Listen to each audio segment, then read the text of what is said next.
We're in a biodiversity hotspot down here on the south coast of WA between the Stirling Range National Park and the FitzgeraldRiver National Park. And the Fitz-Stirling's kind of like a little hotspot within the hotspot in a fragmented landscape that's been affected by clearing for agriculture. So reconnecting our landscape here in the Fitz-Stirling is our #1 goal. It's really important that we do that to make sure that we give our animals and plants, and particularly the biodiversity that we see in this landscape, the fighting chance for survival. Way back in the 1990s, when we first got access to satellite imagery, we could see on a large scale what was happening in the wheat belt. And over 90% of the wheat belt is cleared, whereas we've still got over 30% of the vegetation in this particular catchment that we're working in. So it gives us something really, really solid to work from, and sources of seed and plants and animals as well. We're trying to address the ongoing effects of clearing and isolating patches of bush by reconnecting that landscape right across. In bush heritage, what we're doing in this area is we're planting more bush. We're revegetating what were paddocks, and we're putting the native flora back, and then the fauna comes back on its own. And we're having a lot of success with that.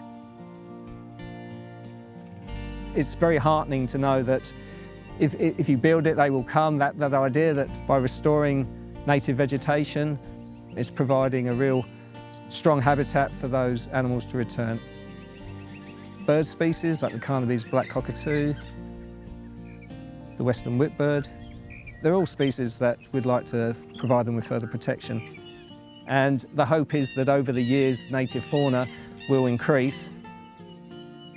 As part of our monitoring, every year in spring we conduct our native fauna trapping, which can cater for a number of different animals and their movements, and just know what's on our reserves and notice the changes from year to year. We want to ensure that we're adding value and we're having the impact that we desire. Seeing some of those native animals returning to our reserves, for me personally, it's just so gratifying. In the case of honey possums, it's really hard to not be seduced by them. They're just beautiful little animals. They look so delicate, they look so fragile, and yet in the midst of all these threats, they are persisting. So that gives me a lot of hope, and the fact that we have them occurring naturally is a joy.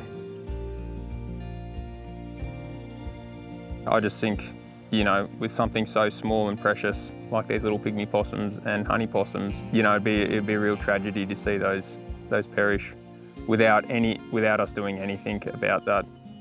Bush Heritage has come up with a plan for a fauna recovery project to reduce the feral predator populations. We've also put out cameras to test if we're having success in baited versus non-baited areas.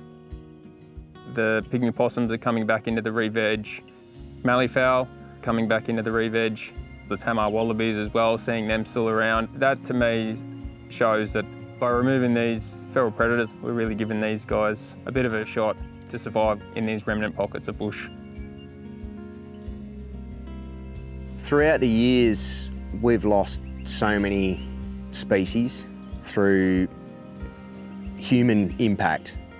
Moving forward, we really need to make sure that we do protect what we have left.